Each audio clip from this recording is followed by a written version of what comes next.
What's up, y'all? Welcome to the Kenny Parker Show. We do this every Friday, 8 p.m. Eastern Standard Time. Um, and I just got in the crib a little while ago. Zigzag Boogie, you are first today. Spook Round 4Q, you got beat by 1 minute. Usually you are first. Let me make this a little bit bigger. Usually you are first, but today you got beat out. Zigzag Boogie, blessings from Beantown. Flowetry One, what up? Rod Justice, let's see how fast I can move today. Rod Justice says tonight's the all. No, that's not what he said. He said, "Oh, I was the first to hit the like button, but I won't be the last." Yes, please hit the like button. It helps the algorithm. Let me make this a little smaller. Can I? Yes, I can. Can I make it bigger? Yes, I can. Yeah, it helps the algorithm, so we can get like-minded people to check out the channel. Um, let's see. Spook Realm says assault the like button and buy the book. We do this every week. I like this intro. Please pick up the book. My brother's name is Kenny. The link is in the description below. It's the origin story of BDP, among other things. A lot of stuff in there. A lot of the questions that you guys ask on this channel, I go into great detail in the book. Okay, let's see.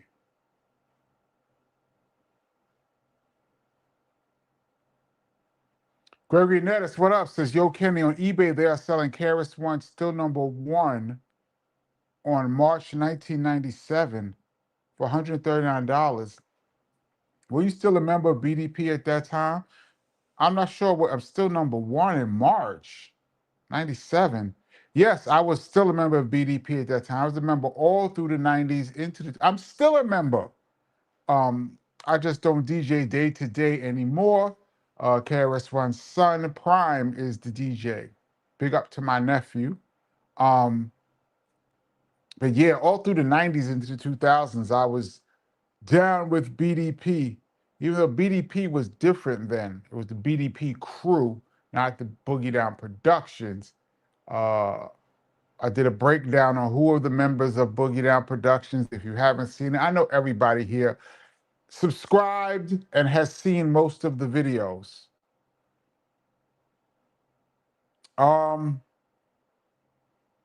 I see you guys talking about Grandmaster B for Married with Children. I have an Epic Fails about that. It's called Epic Fails Hollywood, I believe. Let me move on. JT, what up? See how fast I can move. Patrick Y, what up? Northeast Bronx is in here. Let's go. Um, Abel Valdez says, out doing deliveries tonight. Listen to the best show on earth, KP Show. Thank you so much. Yes, get that work in, and thank you for taking some time to check out the family. And big up to the Rewind crew who's gonna check this out later on. Um, let's see, Supreme Divine, what up? Um,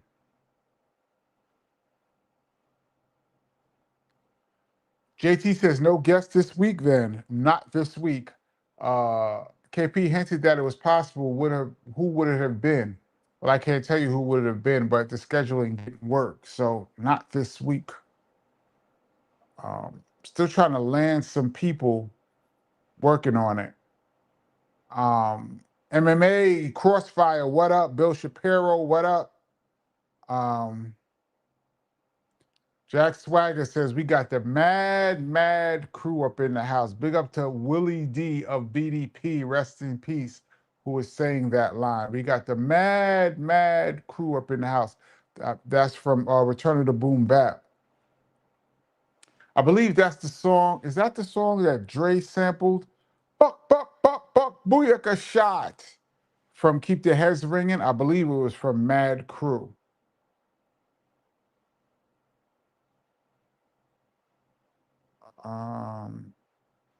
GF Worrell, what up, Jive Turkeys? Terrence Hill, what up? Mike Rocks 25, all the regulars.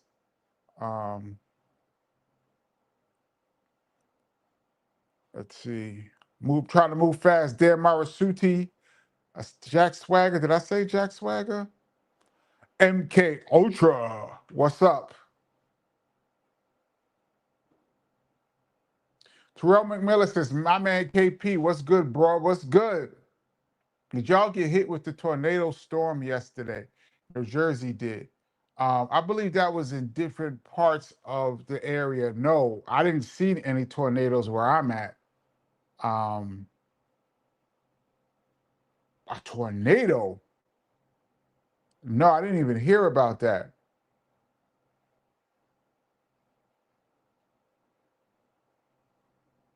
Chef Daddy, what's up? G Doyle, half the Doyle brothers in the building. John Walker says, back in the day.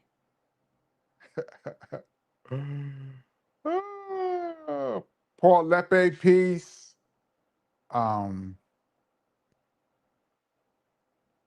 Benny Doyle, what up? Says Spook Realm is first forever, regardless. You know what? We're just gonna make Spook Realm 4Q just honorary first. You know what? Spook Realm 4Q, you are first in the building from this point forward, regardless whenever you check in. Let's just do that. Spook Realm has earned that title. DJ Q Storm, salute from Beantown. J Woo 72, what up? H Bippy, hey. Loving Life 74, good question. Kenny, have you heard the Clipse new album? Not yet. I heard bits and pieces. I think I saw some of the Tiny Desk before I heard the actual songs. I'm more interested in as a producer. My first reaction is going to be the beats. I'm really interested to see how it sounds. I mean, I know the lyrics are obviously incredibly important, but I want to hear how it sounds. Like, what is the sound that they were going for in 2025? A lot of hype on the album. I saw it's projected to sell 90,000 first week, which will put it at number 4 in the country. And then I saw somebody else with a comment like, "That's whack." We had this conversation. We started it on Tuesday about people's expectations, and they really don't understand how hard it is to sell records. I think if the Clipse, who started in 1999, I believe. I remember their first song, The Funeral, which I believe I was the first person in New York City to play that record. I could be wrong, but I remember they had a song called The Funeral, which used to play on BET all the time, but I never heard it on the radio in New York.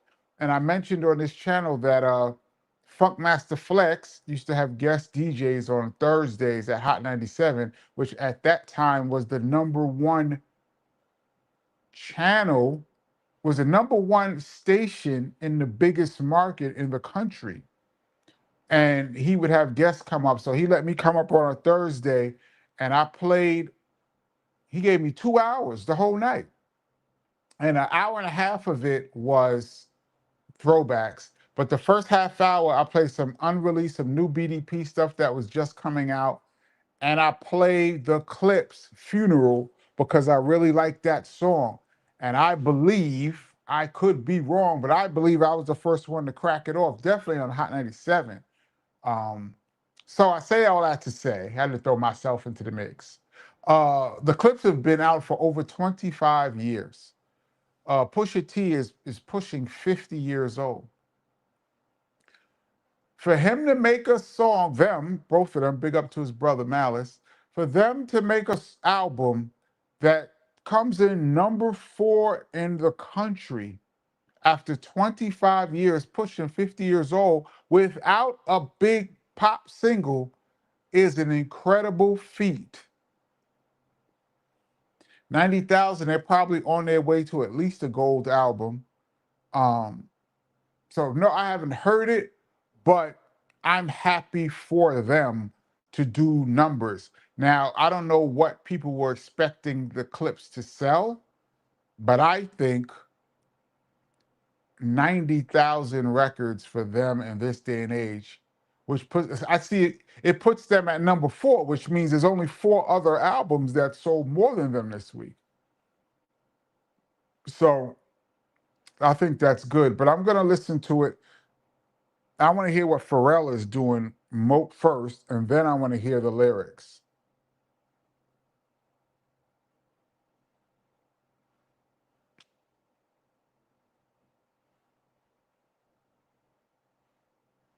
Michael from Mortis, haven't seen that name in a long time. Says, what up, KP? I guess I'm now the commentator formerly known as Michael from Mortis now. I don't know what that means, but it's good to see you. Jay Wu, yo, Kenny, do you have any KRS-One action figures? No, I do not. Now, last time I spoke to Chris, we talked about that. I believe there's a little controversy behind the action figures, but I don't want to put that out there. I put it out there. There's a little controversy, but I'm gonna leave it at that. But no, I don't have any.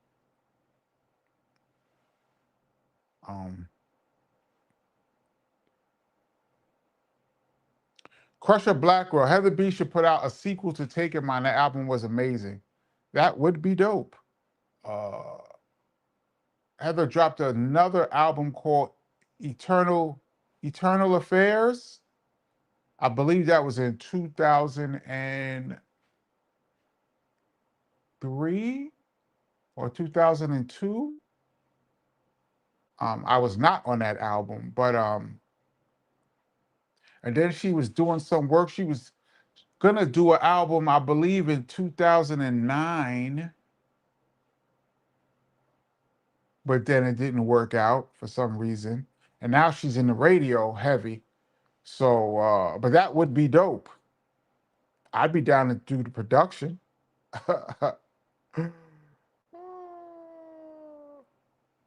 Shaft soundtrack or Superfly soundtrack? Who you got? Oh man, I can't remember them like that. I know I sampled when I was a young producer. I sampled something off the Shaft soundtrack and took it to the studio. And it sounded funky to me, and I was like, "Yeah, this is gonna be dope." I forgot who it was for. I was playing it for somebody, and they started laughing at me in the studio. Some of the other producers that were around BDP was laughing at me, saying, the DOC already used that beat. So, and I was like, I was not aware of that. And I love the DOC's album, and I listened to it a lot. But at that point, this had to be 91. So DOC's album had been out for like a year. Yeah, I should have known better, but I didn't recognize the sample. So when I brought it to the studio, they were literally laughing at me, like, look at this dude trying to be a producer with coming in with a beat. That's back when you couldn't really, like, if somebody had a sample, if you had a sample and somebody else came out with it, you would trash it. Like, oh man, so-and-so got this sample. I'm not even gonna use it. That's how we were at BDP anyway. So I sampled from Shaft and found out that Dr. Dre had already used it. Now, they were laughing at me, but I took it as at least me and Dr. Dre heard the same thing. And considering even who Dr. Dre was at that time, was a monster producer even in 91. So I took it as I'm on the right track, which I was, because some of those producers that were laughing at me were never heard from again. I just had to throw that out there, y'all. This is part of my journey, but I'm just venting. This is not even answering the question, but the Shaft soundtrack or Superfly, I think I'm gonna lean with Superfly. Curtis Mayfield. I think I'm gonna lean with Superfly. I would have to go back and listen to them again. But the title track, Superfly, was banging. But no, Shaft had Nah. Isaac Hayes, this theme from Shaft was banging. I'm a bad mother. Shut your mouth. That was one of my favorite songs. I'm gonna lean towards Shaft only because of the Isaac Hayes song. Both of those are incredible. So that's a tough question, Dartmouth. Um,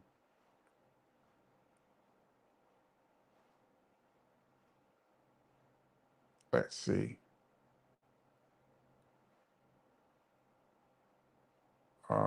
Sydney Rhodes, salute to DJ Kenny Parker in the chat. Benny Doyle says that Exhibit album, Kingmaker, is fire. Exhibit has a new album, or is that old? I'm not familiar with that. Um, let's see.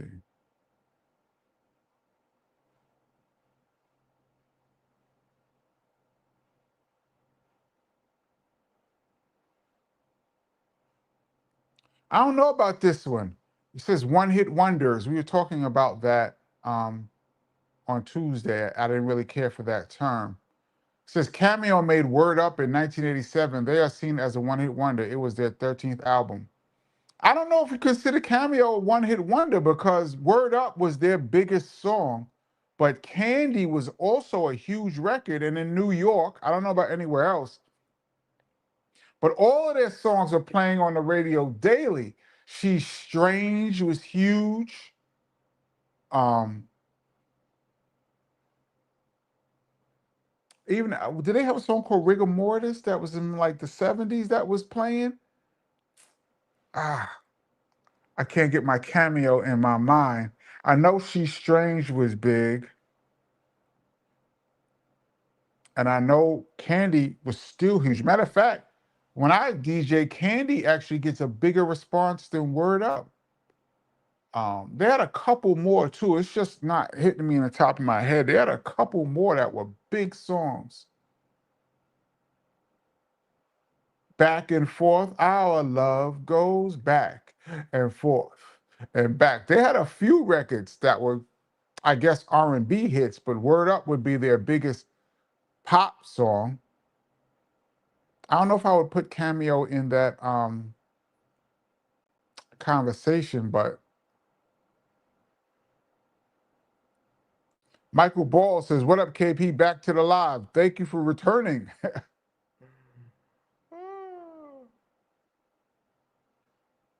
Let's see.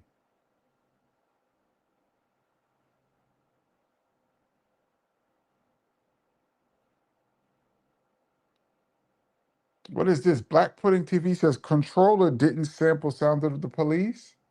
Controller by Drake. I don't remember them sampling Sound of the Police. It could have went past me though.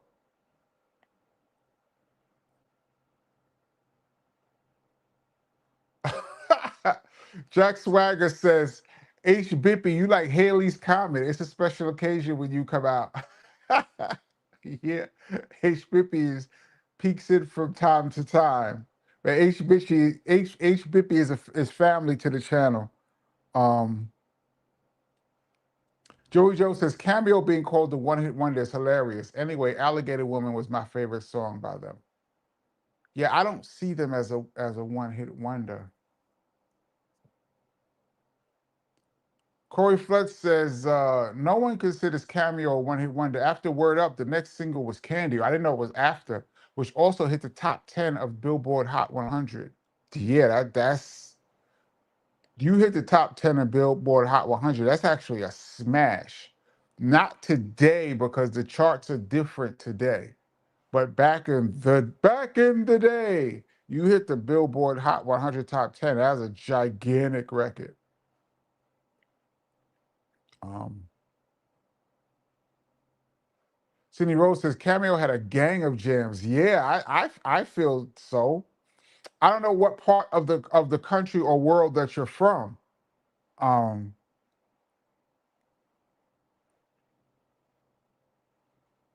Marvin Keller says, "Hey Kenny, do you think that Diggable Planets would fit in the native tongue family? I actually do think they would have fit perfectly. Although I'm not one to who am I to say who could be a native tongue? But it's not their style to me seems like it would have fit perfectly. Um, I was cool with one of the three members. Okay, it's Butterfly, not but Doodlebug, not Mecca. I never met Mecca. I saw her one time, but I never met her. And I believe Butterfly is the lead and the producer. Doodlebug, that's the homie. Hope I got them right. Um, Crusher Blackwell says, Kenny, in the BDP live video back in 1990, I need to do a breakdown of that video. I said I was going to do it, but because of copyright restrictions, I can't really play anything or I'll get struck on this channel. But there's a lot of funny stuff that happened during the BDP live. I wish I could show you guys, tell you it and let you hear it so you could see what happened. But I would get struck. But anyway, there's this guy, Kevin B, who performed Hip Hop Will Never Die. Yes, Kevin Batchelor. Big up Kevin B in the opening before Jamal Ski and Kara took the stage. Where is he nowadays? Man, I have not seen Kevin B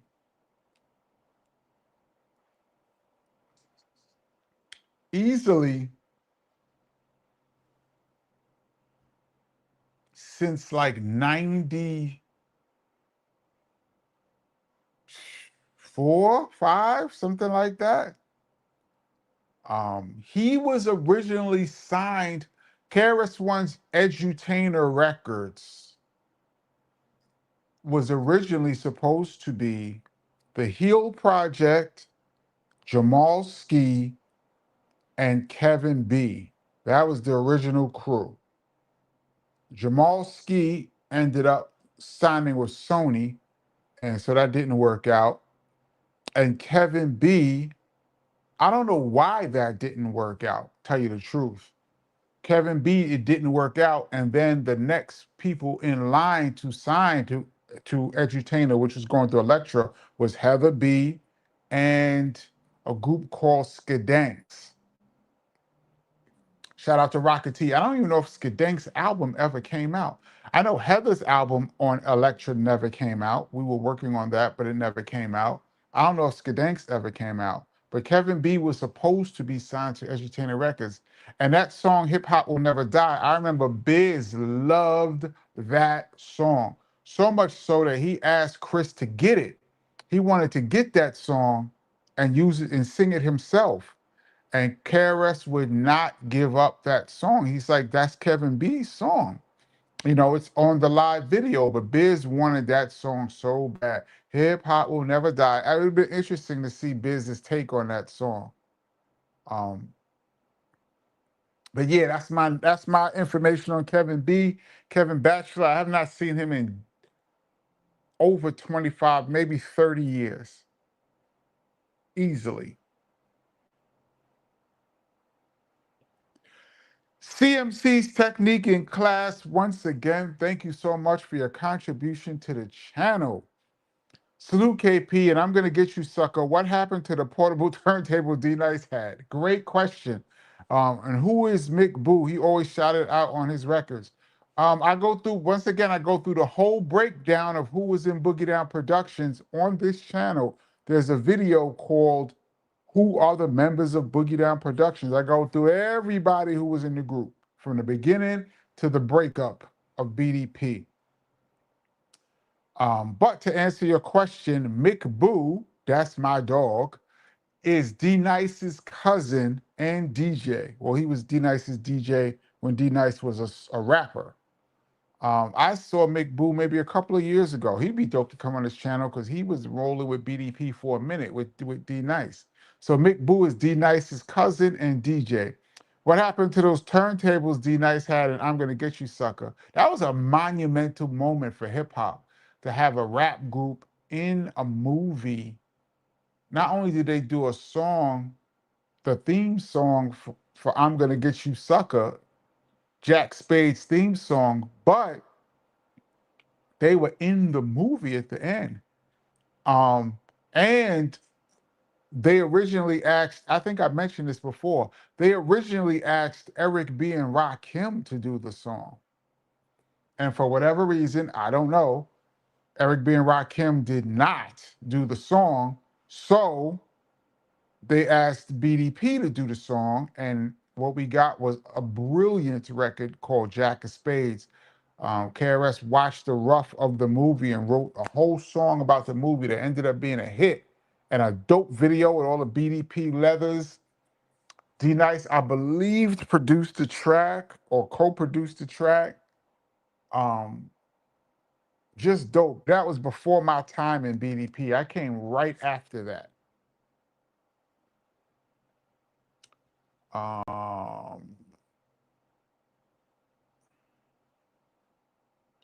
I saw this just before I got on. Gergen says Shaq said he would punch RG3 for disrespecting Angel Reese. Yeah, I don't know why RG3 made such a disrespectful display of a young lady out here doing her thing. He took it to a level that I don't even understand why. Like, you're talking sports. If you don't like her game or whatever, you don't like her, that's cool. That's what they call them pundits. That's what they do. They come on and they critique people's games and they make predictions or whatever. Most of them are trash to me. I don't know. I never watched RG3's podcast, so I don't know. I just heard the clips, but sometimes you cross a line when you're critiquing somebody and it reaches a level of disrespect, especially to a young woman. What do you have against this woman? She's never done anything to you. Now, Shaq and Angel Reese are really close. Angel Reese of the WNBA, for those that don't know. And Shaq came on and said, the next time RG3 disrespects Angel Reese, he's going to punch him in the face. He said it like 3 times. He threatened him.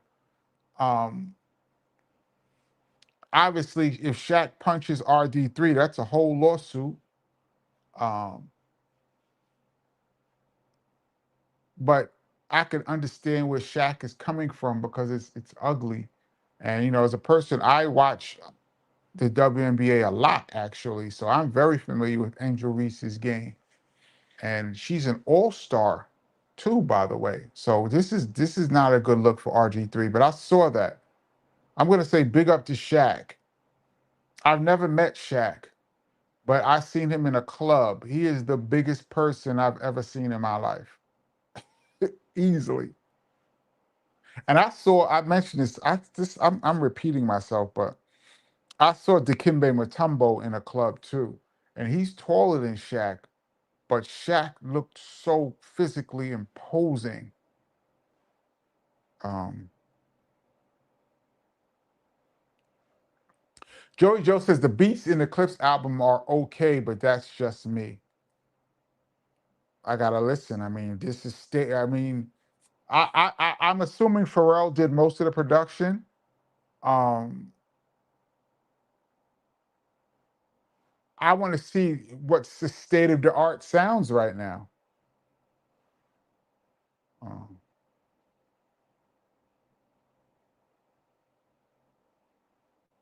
Jack Swagger says that funeral beat was sick. I think Pharrell produced that. Yeah, the funeral was dope. Super Rap, what up? Um,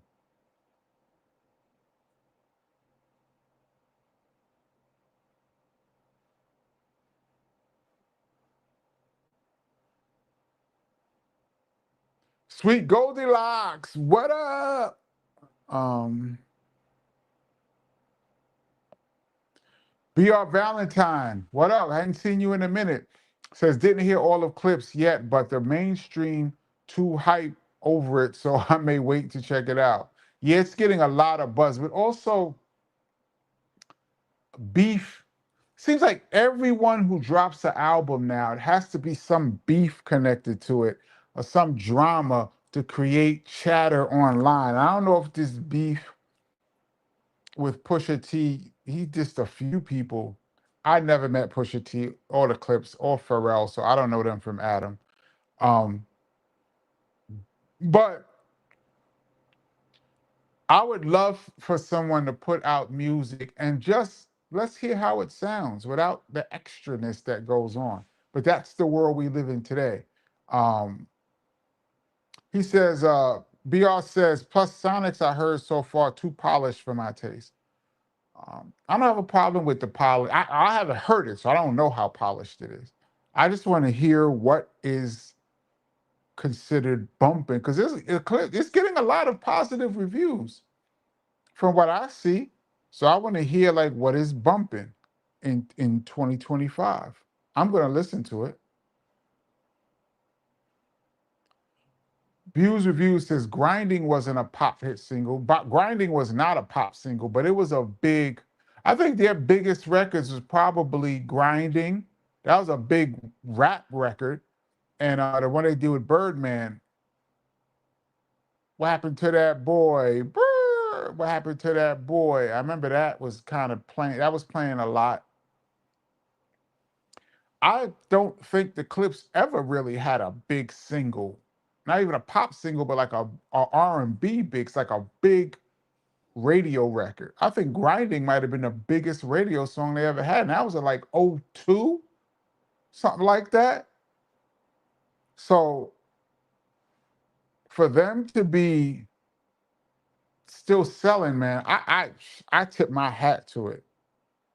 Our Justice says, I know how hard it is to sell records. Some folks, like my former students, think just put it on YouTube and you'll blow up. It's not that simple, not at all. I would say it's easier to go viral these days because of the invention of social media. But going viral is here today, going tomorrow. That's still not the same as having a hit record. That a hit record lasts months on a chart, months, crosses generational boundaries, crosses borders. A real hit record is special. It'll change your career. It'll change your family history moving forward. Like I said, you could live 30, 40 years eating off of one hot record. It's very difficult to sell records. Maybe one day I'll get into. It's very long-winded. But my breakdown to me of why it's so hard to have a hit record, and a lot of it has to do with timing. You could be dope and don't have a hit record. Dartmouth says, what caused KRS-One to write Black Cop? I have no idea. The song was originally, I did a breakdown, it's all on sex and violence breakdown that I did on this channel. Black Cop was originally supposed to be on Sex and Violence. So that song was recorded in like 91. Most of Sex and Violence was recorded in 91, came out in early 92. But it was to a different beat. It was almost to a house beat. And it was produced by Pal Joey, the same person who did Love's Gonna Get You and Duck Down. And we remixed it, me and Chris remixed it for the CB4 soundtrack 2 years later. So the Black Cop that you know that was on the CB4 soundtrack that eventually landed on Return of the Boom Bap is actually a remix. Now, what caused him to write it, I have no idea.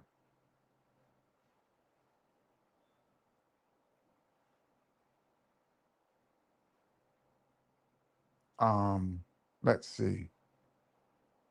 Oh, MK Ultra says Horn Grunt is fire. Thank you so much. I have my beat series that I'm doing.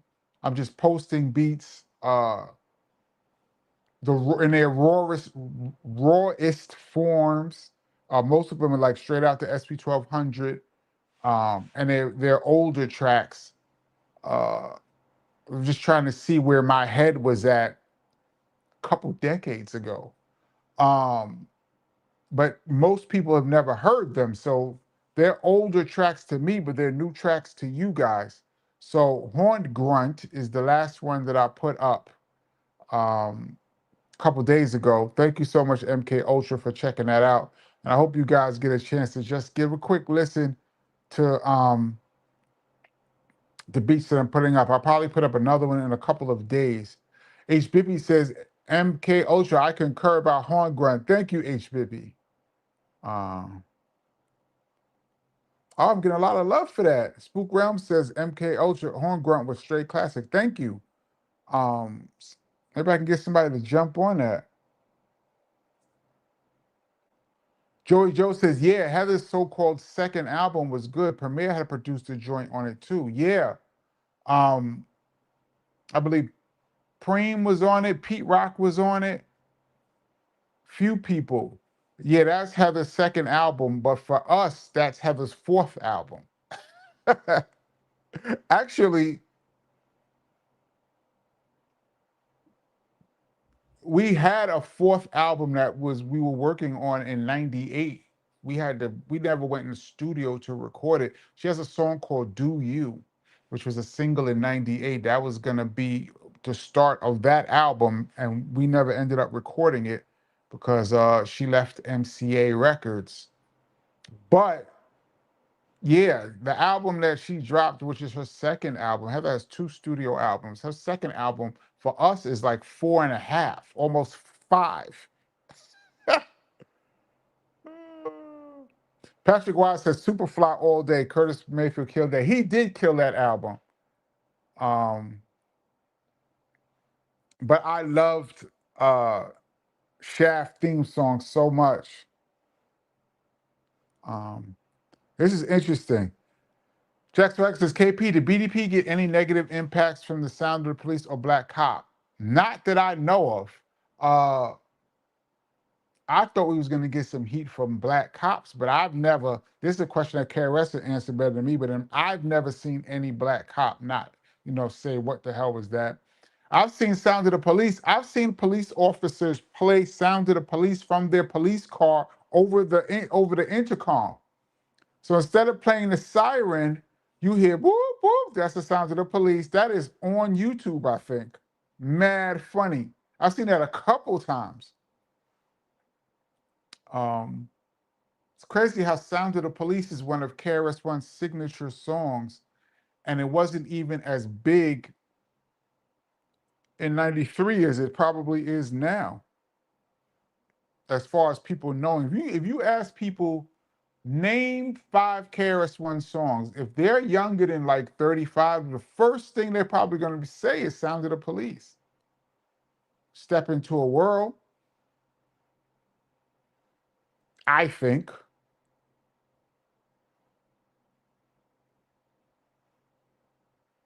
Jack Swagger says, I just heard Sound of the Police on a movie trailer. This been in quite a few movies. And like I mentioned before, that publishing and royalties, to license a song in a movie, I believe is somewhere around 40 grand per song. And you get publishing every time it airs. Like not in the movies, but like once it comes on, say HBO or Netflix or something like that, every time that movie comes on, you get publishing. But I believe it's something like 40 grand to put a song up in a movie.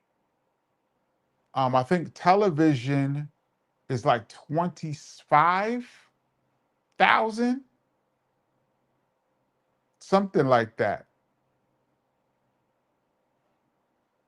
Because I'll tell y'all this, I believe, I may have mentioned this, the 50 Cent television show, Canaan.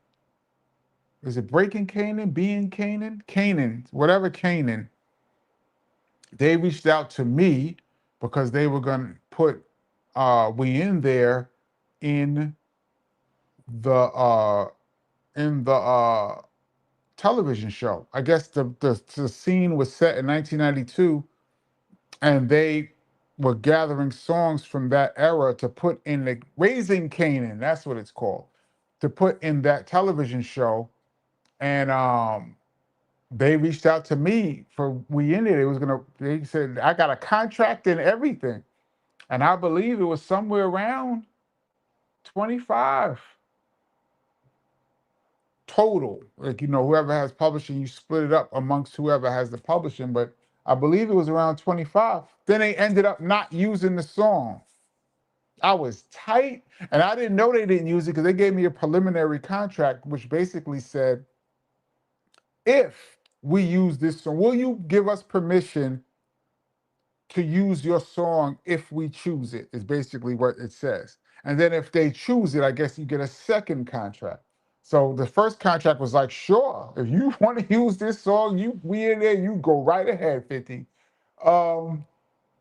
But then they didn't use it. And I found out because they posted a Spotify playlist of Raising Canaan. And I was like, oh, they got a playlist? And I ran to look. And not one of them songs is my song. They used a couple of KRS. They used Call Me D Nice. They used Love's Gonna Get You. So that's that's 90. And I think they used another KRS song. So KRS caked off on Raising Canaan, but because they didn't use the song that I produced, I didn't get any money. So, long story, if you heard Sound of the Police in a movie, somebody's about to get a fat check. I mean, KRS and Showbiz. Benny Doyle says, I heard a blunt getting smoked on an old Law and Order episode. Word? It's a big check. Checks.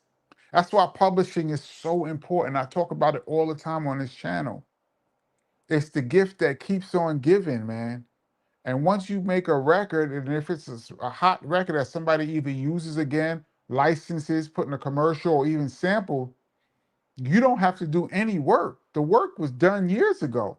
All you have to do is say yes, yes, sure, yes, and the money just rolls in.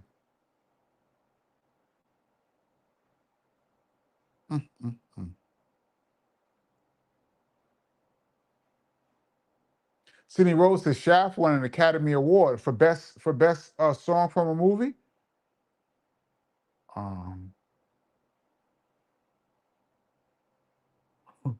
Rod Justice says Kenny should do a video of him picking up Heather B and tossing her in the booth, no letting her out until she drops a new single. That would be funny. Oh, Patrick Wise says Freddie's dead. Come on, KP. Superfly dead. I forgot about Freddie's dead. So I forgot about Freddie's dead. It's ridiculous. Yeah, Patrick Wise, man. Freddie's dead. All right. I forgot all about that song. Because I don't have Superfly. I don't have either one of these whole soundtracks in my head. I just remember the songs that I love, but I forgot that Freddie's dead. Oh my goodness. Yeah, it's over. It's over. I love you, Isaac Hayes. Rest in peace, but Freddie's dead. And Little Child Running Wild. That was on there too?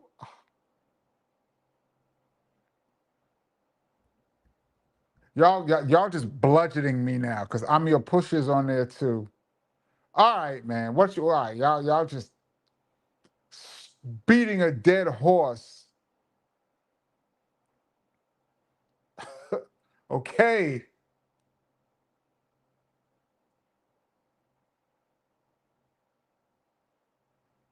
Michael from Water says Candy was always on in Detroit. We love some Cameo. Yeah, Candy was huge.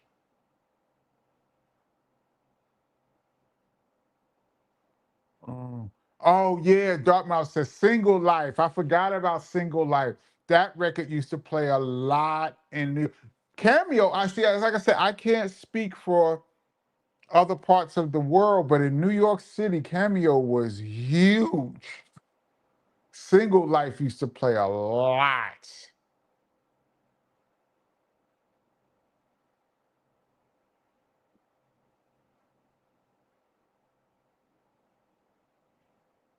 Oh, this is interesting. Cameo is recorded as saying that Word Up was to show rappers how it's really done. He hated rap. I did not know that. I actually met Larry Blackman before. Big up to his son, Priest, forever. That's our guy. He was down with BDP for a while. Larry Blackman's son. Big up Priest forever. That's my dude forever.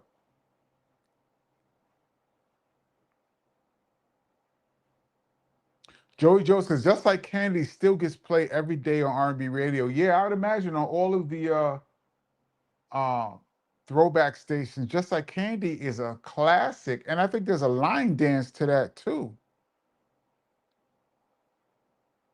Yeah, I think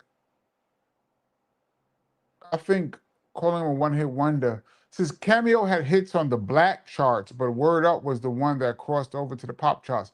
That's what I thought, but somebody just commented, I forgot, just commented, Corey Flood, I think, that Candy was also a top 10 Billboard song, Billboard Hot 100. Um, 421, how's the weather in NYC tonight, KP? Well, I was out earlier. It was warm. It was like 85 degrees. Nice, beautiful night. I got the air conditioner on. I don't know if it's picking up in the mic.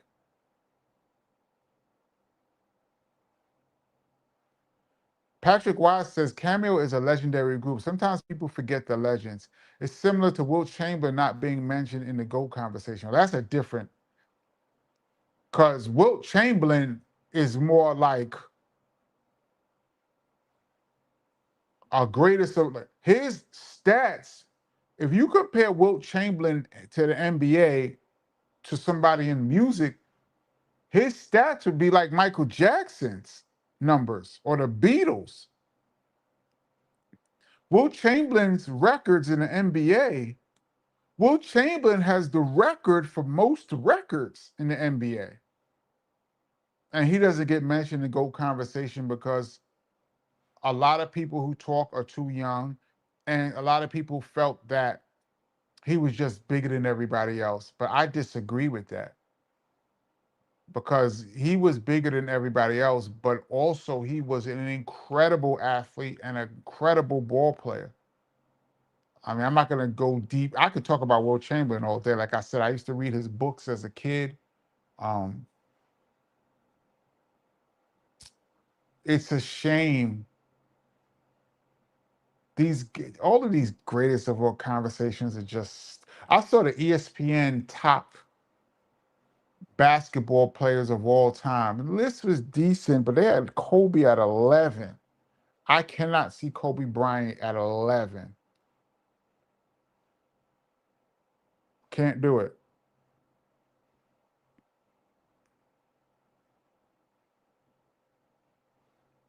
John Walker says, Cameo, I just want to be. I forgot about that.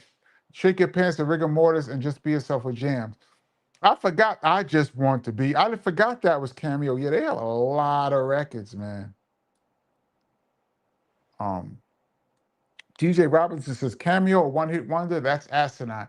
No, I mean, I respect everybody's opinion. We come on here and we have opinions and we throw out ideas and we see, we fact check each other. And we were talking on Tuesday about, according to VH1, Biz Markie is a one-hit wonder. He's on the show, top one-hit wonders of all time, I believe. Biz was on there with Just a Friend, and us in hip hop knows Biz had quite a few huge hip hop records. As a matter of fact, Biz was a gold artist before Just a Friend when he had the Vapors. But according to VH1, he is a one-hit wonder. And based on that comparison, maybe Cameo, according to the pop magazines or like a VH1 MTV, is a one-hit wonder with Word Up. Now, if you say Candy was also a top 10 record, then that kills that argument.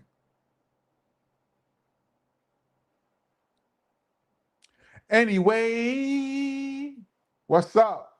The UK still plays Candy at weddings and they do the electric slide to it. Yeah, they still do the electric slide in America to that too. I don't know how that became the electric slide song, but for some reason, Candy just became the electric slide song. Engage VR says Terrence Trent D'Arby wishing well. I don't know, because Sign Your Name was big too. Sign your name across my heart. I don't know if it was bigger than Wishing Well, but I believe it was a top 40, maybe a top 20 record. Not sure about the charts on Terrence Trent, but he might have had two big songs.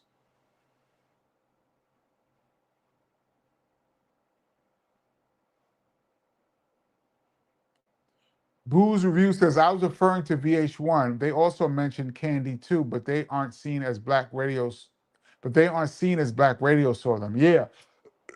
Yeah, that's what I was saying. I believe in relative to these ridiculous countdowns that a VH1 would have, there's quite a few people who would be considered one hit or no hit wonders. Like I mentioned, uh who did I mention last week? Jimi Hendrix has no hits and is considered possibly the greatest guitar player that ever lived. He definitely revolutionized the game. He's in the Rock and Roll Hall of Fame and has no hits. Neither does Grateful Dead. Grateful Dead would be considered a flop. This is interesting. John Dixon says Sound of the Police hit number 89 on the Billboard Top 100. I did not know that. That's actually really big for that type of song from that type of artist. That song is actually bigger than I thought at the time because I didn't even know it hit the top Billboard. I just know that the album Return of the Boom Bap stalled after the first month or two. And Sound of the Police was the second single, but it didn't push the album over the gold hump. But I didn't know it was a number 89 Billboard Top 100. That's pretty dope. But I believe right now that's one of KRS' top 3 or 4 most recognizable songs. Out of all the songs that he's done that we would recognize.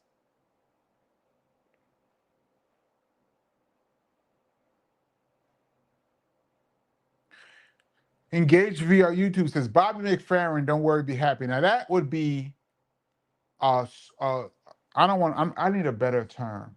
That would be a highlight in his catalog for sure. That record was a #1 record and the record he's most known for.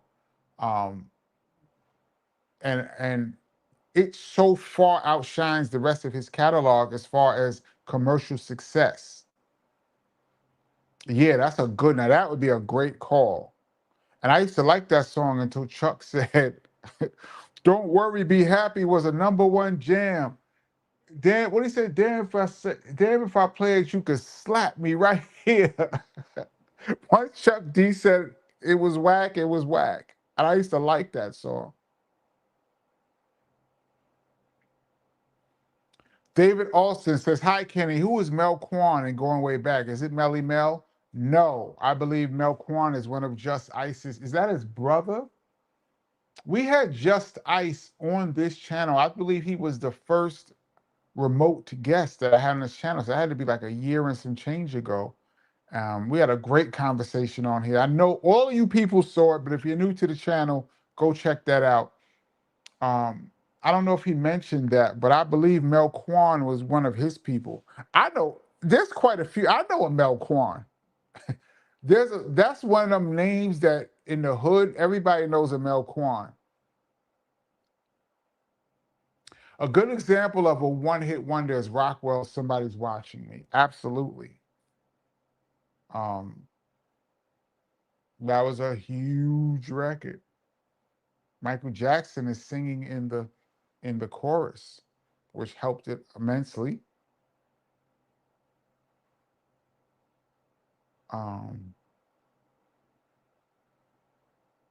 Let's see.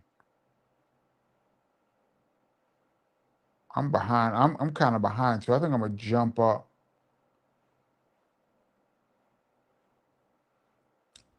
Benny Doyle says, "Kenny, there's a live performance of Feel the Vibe. Really? Is that you on stage in the all white, leaned up on the speaker, looking cool as fuck?" I don't remember that.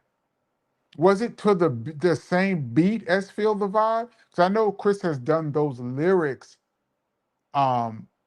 He used to do those lyrics over the "We In There" beat. He even did that I believe on Arsenio, switched up the lyrics.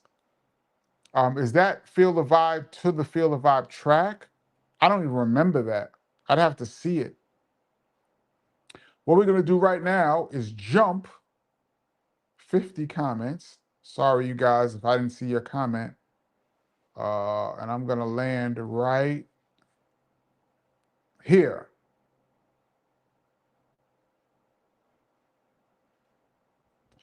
Bill Shapiro says a friend KRS is over just a friend biz. What metric are you measuring that as? Your opinion, or do you have some kind of metric?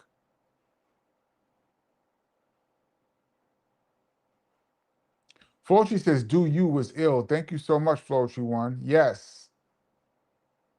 That's a big song for her. That song was in the rap top 10 on Billboard for 4 weeks straight.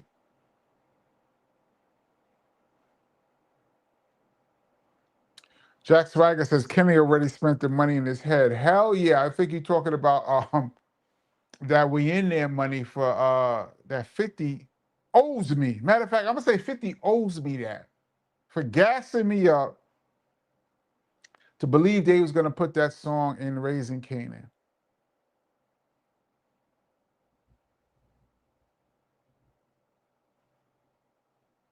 Crusher Blackwell says, I remember Heather B saying MCA Records was having too many problems from staff members getting fired, etc. Yes.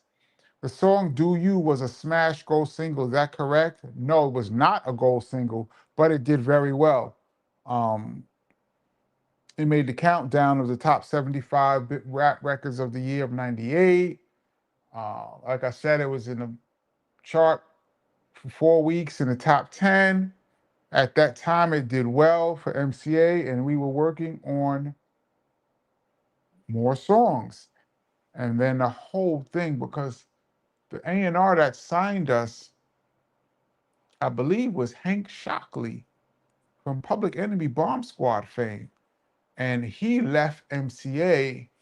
And once he left, they just was all the groups that he signed, they just trashed all the groups. But being on a label that big was not, I would say it wasn't good for an artist like Heather B. At the time that we were there, this is 98. I'm just venturing off into something I just came in my head. At the time, they signed a bunch of groups, and it seems like record companies sign a bunch of groups and just throw everything against the wall and see what sticks. If something sticks, they'll go in that direction. Everything else, forget about it. And at the time, the two big artists on the label, MCA at that time, was Mary J. Blige in the black department. Was Mary J. Blige, and the Roots were having success as well. And we had the song Do You. And I remember coming up to the office to get records, as I normally would do around that time. They had a room, like a conference room. It was huge. Let's say half the size of a gym. So let's say just one half court size room. And on the floor, this was the promotions department. They had like 20 different stacks of 12-inch singles of different groups that were signed to MCA. Just stacks. So if a promotion person wanted to mail out a record, they would grab two, put it in an envelope, and mail them out. So they had stacks.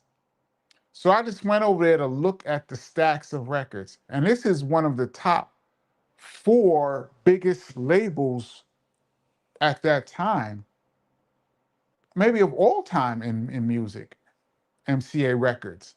So it was a huge label. They had a whole building in Manhattan on 57th Street.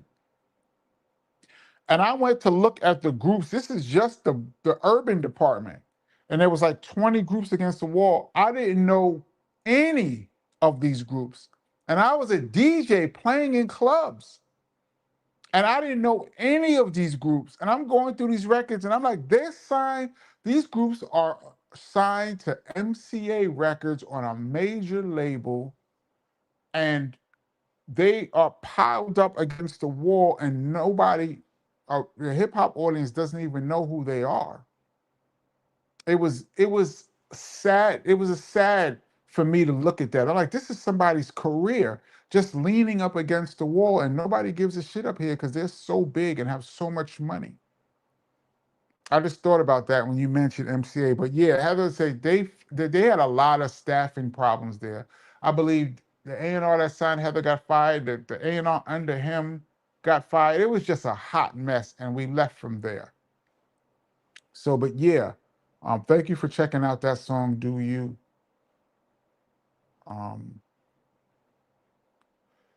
KB Play, thank you so much for your contribution to the channel.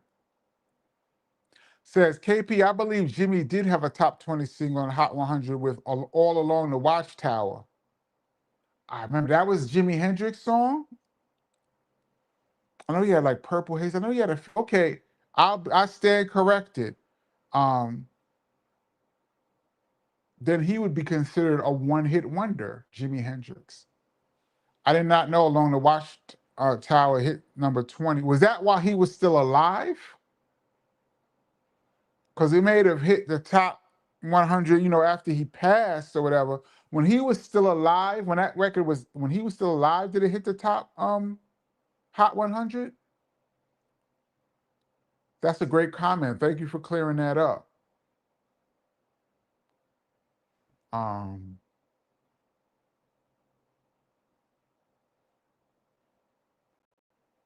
Let's see.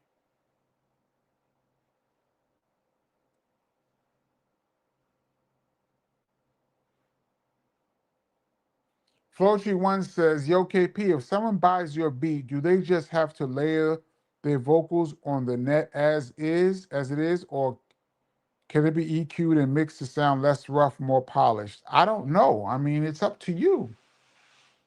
You could EQ it. You mean, can I EQ it and mix it? That's an interesting question. That would have to be a conversation, because then you'd have to see, basically you'd have to get the stems and then you could mix it yourself, basically, to how you like it.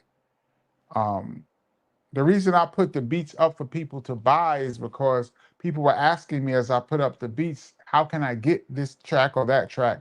So I put them up, the MP3s or the WAV files, really, for people to rock to, rhyme to, sing to, listen to, whatever. But to get it EQ'd and mixed to sound less rough, more polished. I try to make my stuff sound rough. So more polished, that's a great question. We'd have to have a conversation, I guess.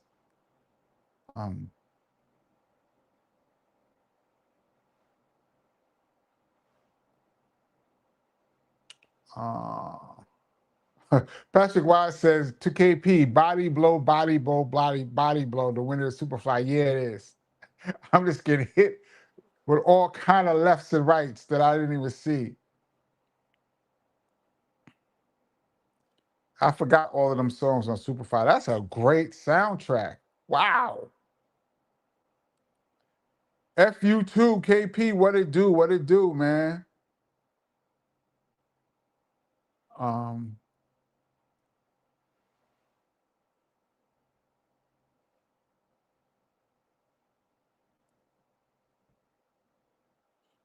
I saw this, Jason Wall. Drake is very controversial around these parts. Drake said this week, London rappers are better lyricists than New York City.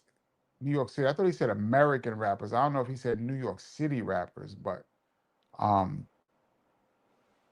don't know. I haven't heard. He spends a lot of time out there. I haven't really heard London rappers, so I don't know. It's possible. I don't know, but he sure said it loud and clear. That's his opinion. Everybody's welcome to their opinion. Mike Rock says Will Chamberlain is the NBA GOAT. Depends on how you measure. As far as unbelievable superhuman individual stats, he is the GOAT. He has superhuman stats. Jason Wall says, my mom actually met Wilt Chamberlain in college. That's dope. When he was in college,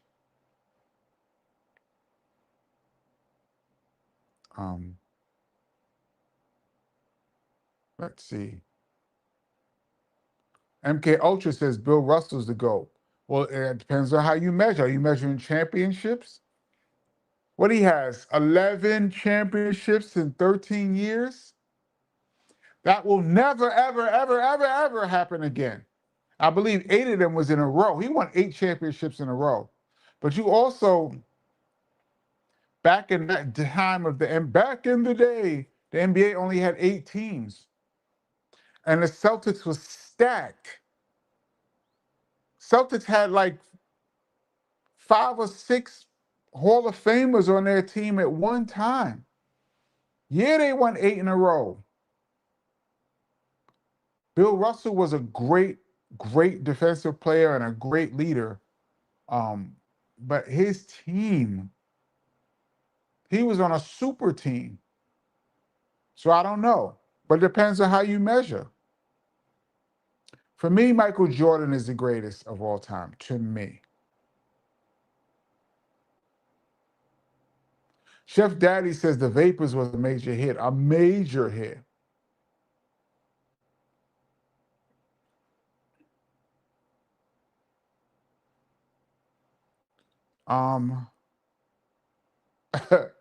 Mike Rock says Michael Ray Richardson is one of the biggest what ifs.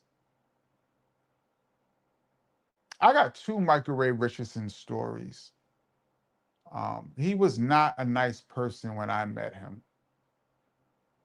And he was one of my favorite. When I was a kid, Sugar Ray Richardson, when he was on the Knicks, was like a smaller version of Magic Johnson. He should have been a Hall of Famer, but because of substance abuse, it ruined his career, and he eventually got banned from the NBA. But the good part of that is they traded Michael Ray Richardson, I believe, for Bernard King. I believe that was the trade. So we got Bernard King because of Michael Ray Richardson, and we'll take that all day. Now, 2 Michael Ray Richardson stories, and I don't mean to disrespect Michael Ray Richardson, but this is the absolute truth. 2 times I met him when I was in college. This was in 87-ish.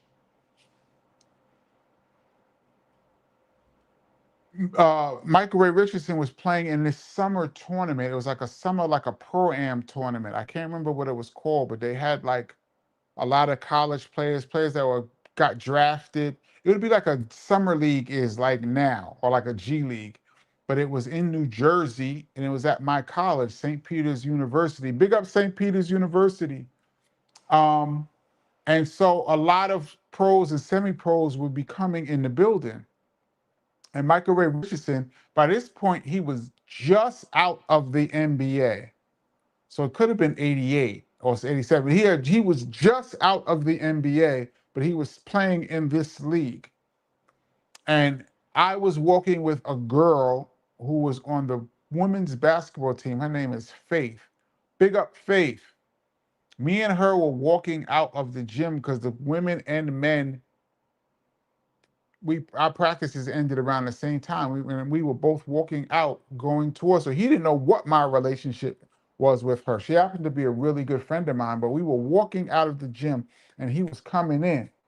And so I'm walking with her and he just turns, he just disregards me walking with her and just was like looking her up and down like, damn. Doing like, he was just going, damn, looking her up and down like right there. Now, we had no kind of romantic relationship at all. But for my fellas out there, excuse me, you know that if you're walking with a young lady and some dude is being a little extra flirtatious with her while you're with her, that now becomes a disrespect to you. And I'm looking at Michael Ray Richardson. Of course, she just ignored him and kept walking. We kept it moving, but I'm looking at Michael Ray Richardson and I'm like, damn, like I really looked up to you just a few years ago and I would have been really excited to see you. And yet, this is how you're acting. But then I was like, okay, maybe it was just, maybe he just thought she was hot and he didn't see me. Okay, cool. Fast forward like a couple days later, I'm coming in the gym. He's coming out once again, and I have the daily newspaper. And he sees it and he goes, "Hey, man, can I check out that paper for a second?" I'm like, "Sure." I hand him the newspaper. He opens it up to a section. He looks at it and takes it and throws it on the ground and walks away right in front of me. He just took it, looked at it, and said, "Oh," and went in the gym. And I was just standing there. He just threw my paper on the floor. And I'm like, I should really fight this dude. I was thinking in my mind, I should really fight. Because that was even more disrespectful in the couple days earlier. I was like, I should fight Michael Ray Richardson. But then I was just like, but by the time me sitting there thinking I should fight him, he was already gone. By the time I thought, yo, this dude threw my paper on the floor, he was already in the gym and move on. And I was just like, this is back-to-back times I've seen this dude, and he's acting like an asshole. I think he's an asshole. And I'm going to go on record right now. I say Michael Ray Richardson from the New York Knicks is an asshole. And I'm going to say that. I don't know him, but the 2 times I met him, he was a jerk. Now, one of the biggest what ifs, yeah, if he didn't get caught up with the substance abuse, I think he'd be a Hall of Famer. I just had to get that off my chest. I just thought of that story when I saw his name. He was very disrespectful.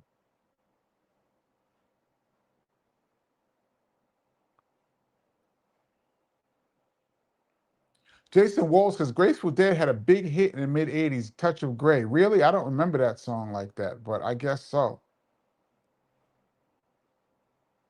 I didn't know Grateful Dead charted at all.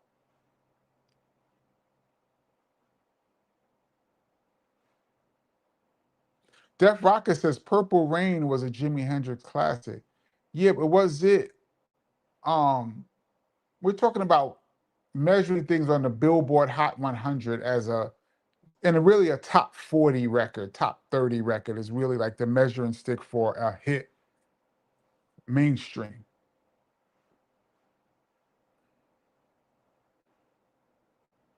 Jason Walls says, gotta be honest, Jimi Hendrix is way overrated. Eddie Van Halen is the best by far. Many people consider, I don't know, I'm not a guitar player, but Jimi Hendrix's name always comes up first when people talking about guitars. So I'm gonna let them do it. He could be overrated. I don't know. Eric Cummings, what is your favorite BDP album? Oh, that's tough. Maybe By All Means Necessary just off the top of my head. KP, is D&D studio still operating? No. D&D sold the studio to DJ Premier in the 2000s, in the mid 2000s, late 2000s. Premier had it as the headquarters. It was on 37th or 36th, 37th and between 8th and 9th. Either 37th or 36th. I can't remember the street now. And Premier had it as the headquarters. Then he moved it out of there and moved it to Queens. So long story short, D&D has not been in operation for decades, a couple decades maybe. Ilroy says, not sure how Hendrix didn't have a hit. Billboard.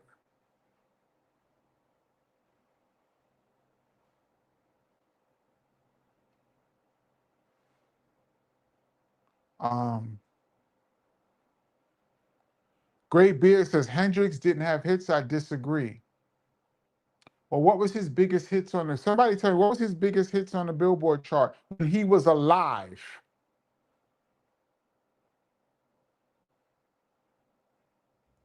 Jack Swagger says Montel Jordan, This Is How We Do It is a one-hit wonder. I don't know about that because Get It On Tonight was big.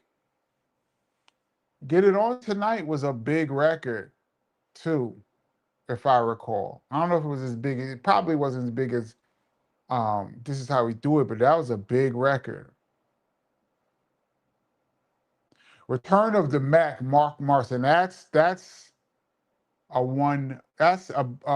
standout song. I'm gonna find a term, a proper term. I don't want to say one hit wonder.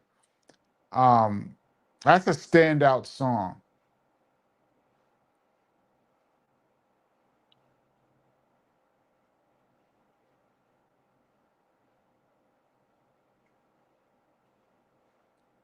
Anthony Augusta, Sean Kingston, Lumi D, one hit wonder. Sean Kingston had a couple though. I think he was featured on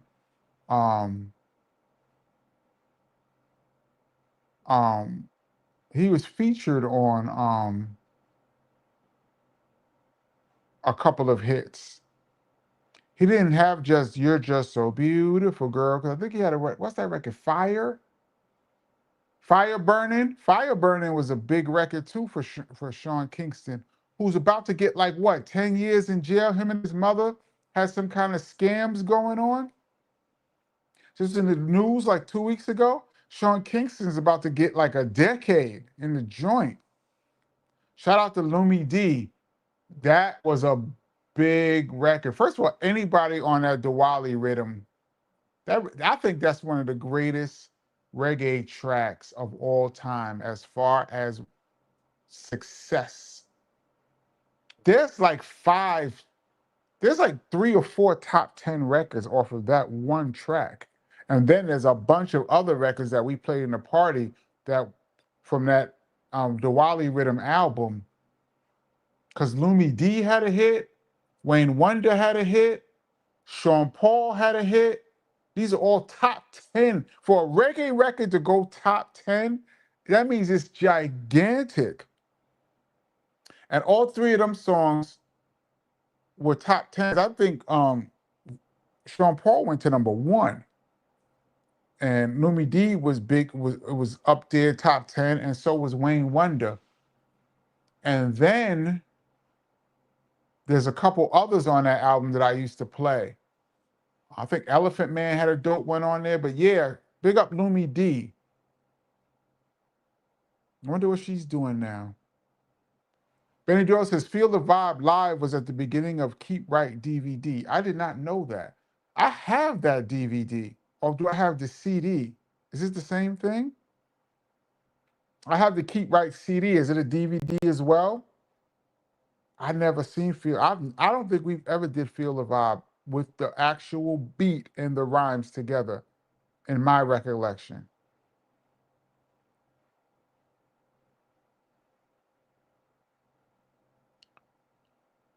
Divine Existence, Peace KP, the Mel Quan that just I spoke on managed RZA, Jizza, and Divine Force of Holy War fame. Really?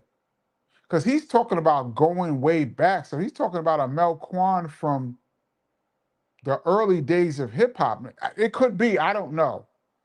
But I thought that he was talking about a Mel Quan from the early days of hip hop, but it could be this Mel Quan. Y'all remember Divine Force, Holy War? What one of the greatest unsung 80s records ever. Ridiculous track, ridiculous rhyme style. Sir Abu. You just brought up a memory. I'm gonna jump down. Wait a minute.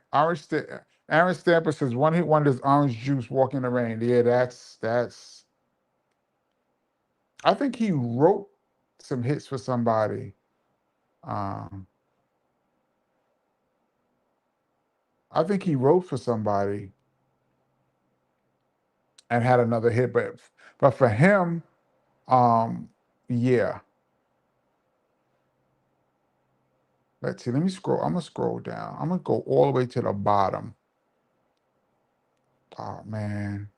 Okay, I just missed mad comments, and I'm gonna go back up.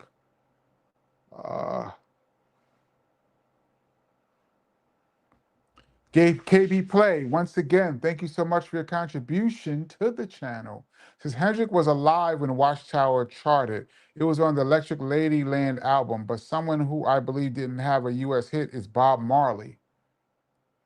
Wait a minute. What was the one? I think he had one. Oh my goodness. What was Bob Marley's hit when he was alive? Jammin'. We're jamming in the name of the Lord. We're jamming. I think jamming might have been a big one when he was alive. So Watchtower charted when he was alive. Okay, so Jimi Hendrix had a hit. So he's a one-hit wonder then. Thank you for that information, KB Play.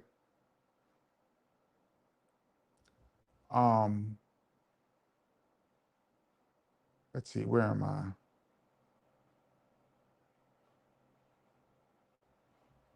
No, that's not what I was looking for.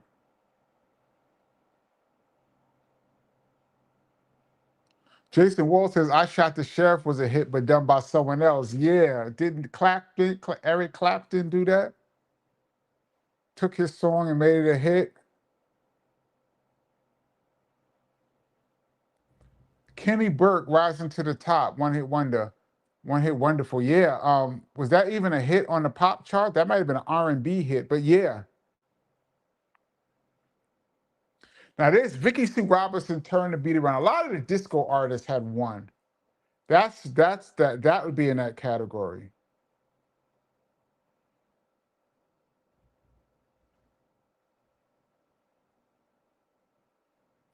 Benny Doyle says, I can't see Jimmy being overrated. He was such an innovator. That's what I thought. But everyone has their own opinion. Rod Justice came with the facts. Hey Joe peaked at number 6. Purple Haze reached number 3. The Wind Cries Mary peaked at number 6, along Watchtower peaked at number 5. So he had a bunch of hits while he was alive. I stand corrected. Jimi Hendrix is not in that category because if he had all of these records that were hits, but I had read somewhere that Jimi Hendrix did not have hits. That's why I said that. But I stand corrected. If these records were hits when he was alive, then yes.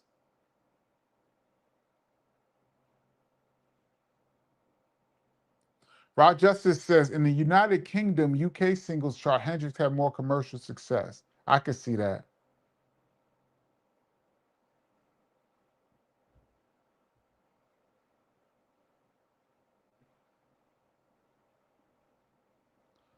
This is interesting. Jamel Live says, it seems like KRS Sneak Attack, it was a rush, and those put together quick. It just didn't sound like a KRS-One classic, and I'm a KRS-One fan. Well, it was not a rush. Actually, that album took a while to make. It didn't sound like a KRS-One classic. I mean, that's your opinion of his music. Whether it sounded like a classic or not, that's, for opinion, but it was not rushed.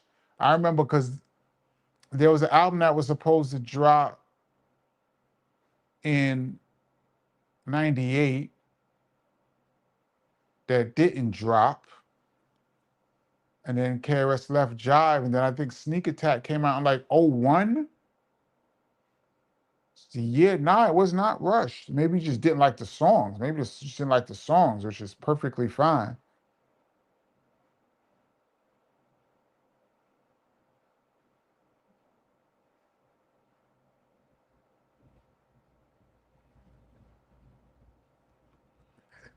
Drizzy says, D. Nissy says, Kelly, do you remember that song Murphy's Law by that black English lady? Of course I do. I have that record on 45. I have a couple copies of that record.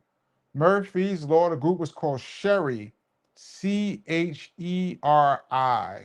Great song from 82.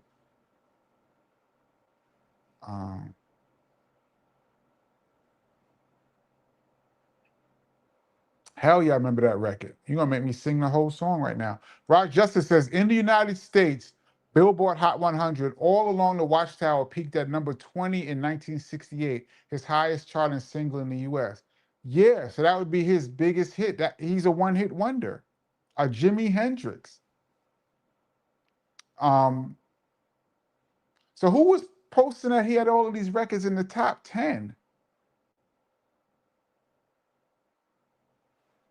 Somebody's information is off here.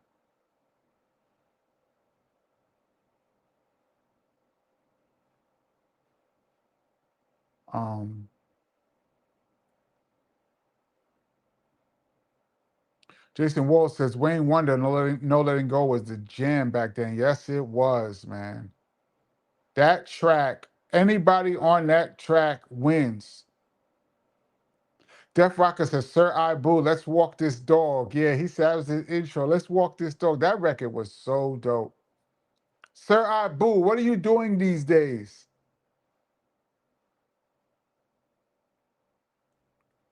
Gray Beard says, Kenny's assignment, all music guide, and check Hendrix resume. We're talking about Billboard magazine being the source. Now, all music guide, does that source Billboard? We're talking in America. But yeah, I'd like to check that out because I'm getting, even on here, I'm getting conflicting stats.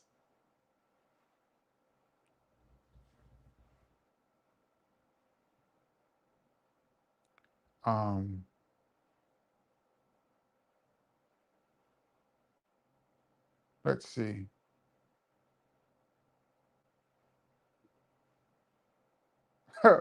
David also says new shoes invited to the cookout. I can't wait. That was a great record. And I watched the making of. They were talking about it, and they really took that track.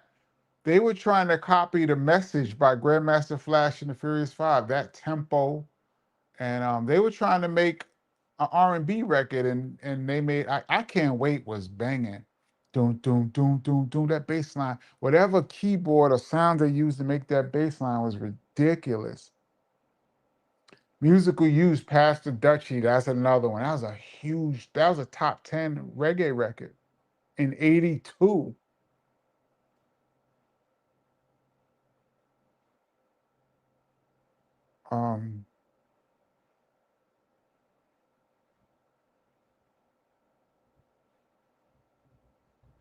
Let's see.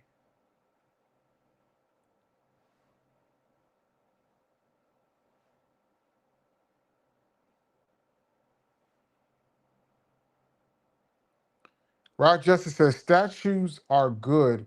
You are reading the post out of order, so it does not make sense to Kenny Parker. Yeah, maybe I'm reading out of order because I just jumped down a bunch of comments. Right now I'm at the very bottom. So I'm seeing the latest comments.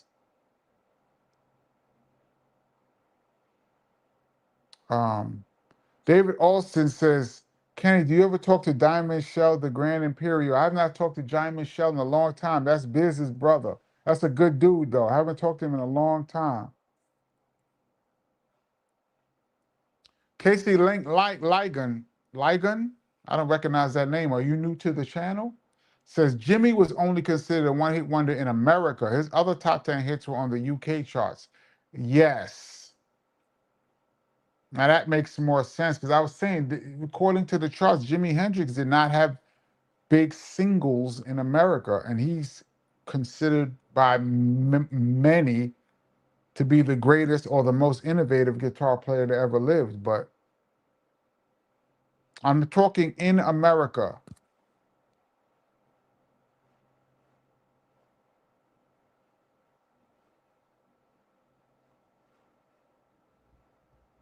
Benny Dale says, Kenny, can you shout out Latrice Washington for the Rewind crew? Yes. What's up, Latrice Washington? She's a regular on this channel. And big up to the Rewind crew. And the new beats you're dropping need some scratching. Well, somebody throw some scratching on there. That's what it's up there for. People can do whatever they want.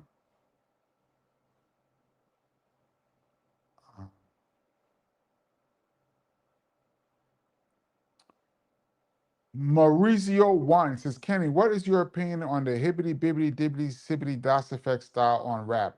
I thought it was incredibly dope and innovative at the time.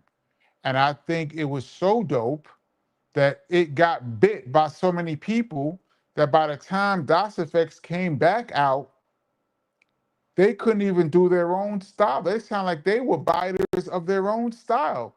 Their style got played out real quick because everybody stole it. I thought that first DOS Effects album was incredible. They want effects. That microphone check remix with that bass line, doom, doom, doom, ridiculous. I like the real hip hop that they did with Preem. I liked a few of their records. Shout out to DOS Effects. They're cool brothers too. But I liked their style, the hibbity dibbity sibbity style. I liked it a lot. I just thought that everyone stole their style so much they couldn't even use it. This is interesting, Marquis. He says, Minnie Riperton, Loving You, One Hit a Quitter, which was written by Stevie, I believe. Now, Minnie Riperton has had some dope records. And due to sampling, many of her records have gotten a rebirth. But Minnie Riperton had some dope records, some dope grooves. But the one that stood out, Loving You, yeah, she would be considered that. Sidney Rose, due to Pee Wee Herman, Joeski Love.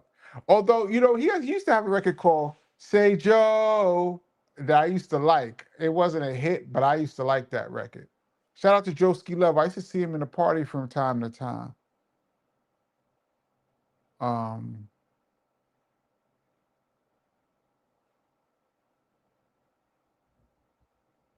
Let's see.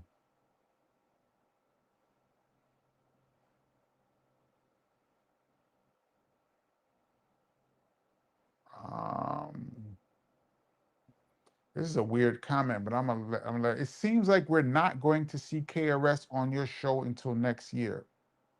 Well, I don't know when we're gonna see KRS on the show. It's a matter of timing.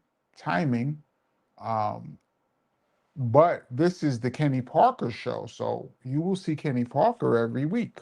Friday, 8 p.m. Eastern Standard Time, and Tuesday, 8 p.m. Eastern Standard Time. If you're looking for KRS exclusively, he just got back in the United States a couple of weeks ago from his European tour, and he may be starting up the Temple of Hip Hop channel. So, I mean, if you're looking for KRS, maybe you can find him on there. On this channel, I'm trying to get KRS, me and him in person, not on a split screen. So it's going to take me, we're just trying to get the time when I can really sit down and talk to him, which is not easy because he's very busy, even for me. But if it's next year, then it'll be next year, but it'll be whenever there's time.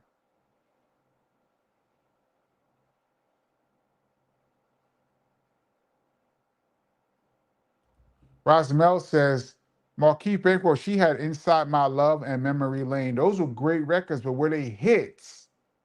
We know and love them. Inside My Love was banging, and Q-Tip sampled it for Tribe, did a great job. Memory Lane. I was just listening to that record today. Actually, I have a beat that I made out of Memory Lane. I might just post it. I don't really like posting things with samples because you could get flagged, or I might post I just did a chop with Memory Lane. I did it and I was just listening to it. I did it years ago, but I was just listening to it yesterday.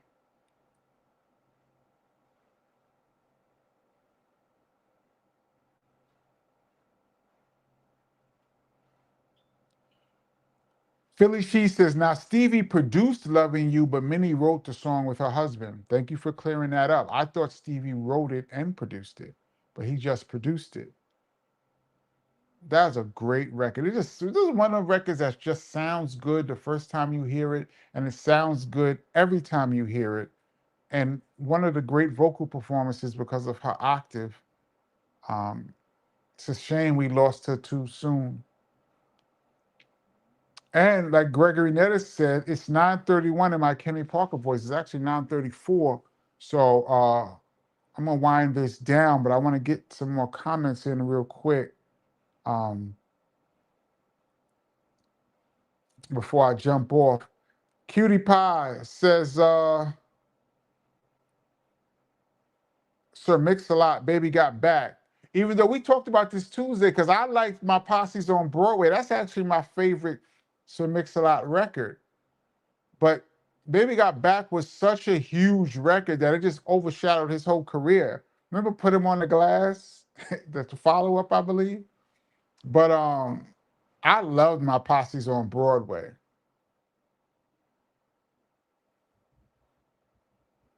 Benny Doyle, Cypress Hill, they said, was a one-hit wonder, Insane in the Brain. Really? Blasphemy.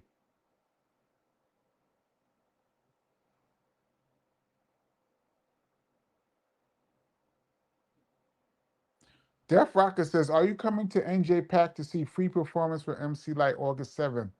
I am DJing on August 7th. I don't think I'll be able to make it there.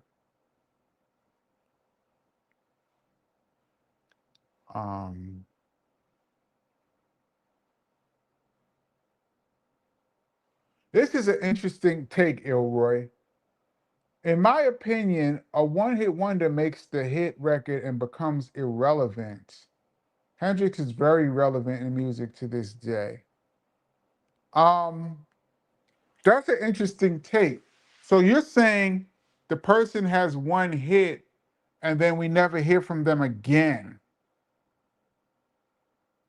That's a little different than having multiple songs, but one of them being ascending to crossover.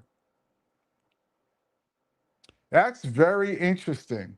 I have to think because you're right. That could put somebody in another category, even though I think I don't know if it's the word irrelevant, because you'll always be relevant as long as you put out something that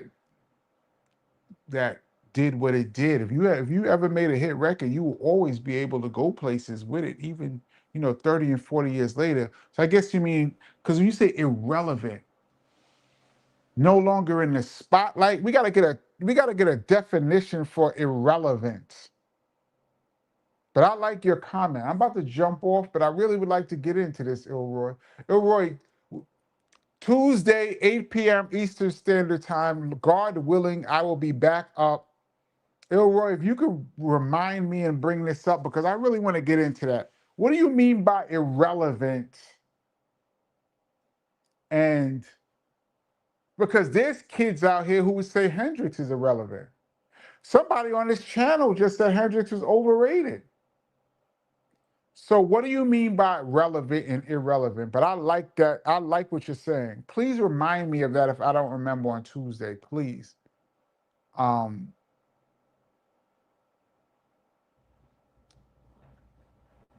Sydney Rose, thank you so much for your contribution to the channel. Really appreciate it. Says keep doing your thing, DJ Kenny Parker. Thank you so much. God willing, I will. I will be here Tuesday. If I have a guest, I will have a guest, and if not, we will be here.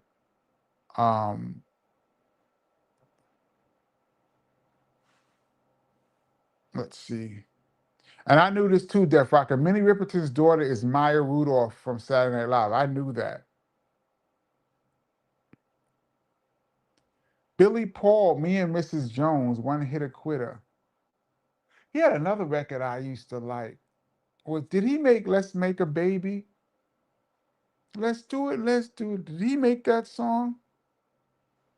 I can't remember. I don't know if that was Billy Paul, but Me and Mrs. Jones was a big record. KB Play, thank you so much for your contribution once again. So Levert only had one Hot 100 hit, Casanova, even though they had a bunch of R&B hits. Yeah, according to Billboard, they would be a one-hit wonder. But according to Ilroy, they wouldn't. This Ilroy definition is going to stick in my mind now because that's very interesting to me.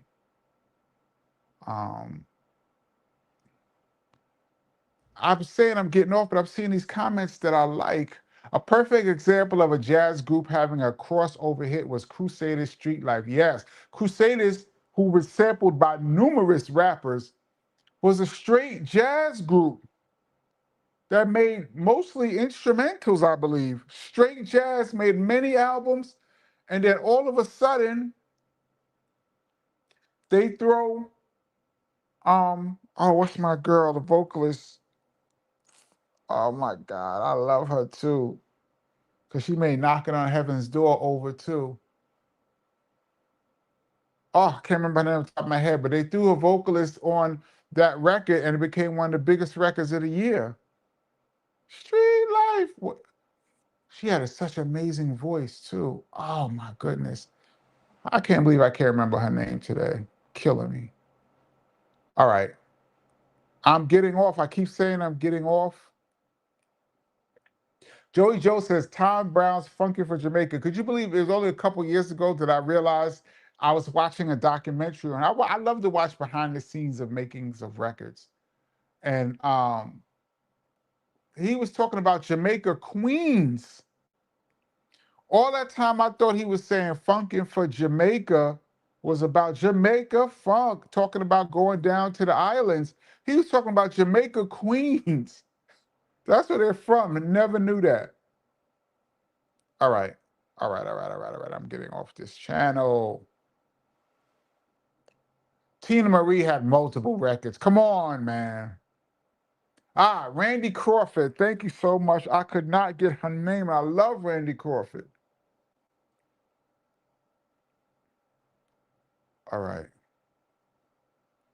Street Life was on the Sharky's Machine soundtrack. I think I saw that as a kid. Joey Joe says, I think the vocalist for Street Life was Patty Austin. No, it was not Patty Austin. It was Randy Crawford. All right. We're getting out of here, man. Tuesday, 8 p.m. Eastern Standard Time. Big up to the Rewind crew who's going to check this out later on. I like this conversation.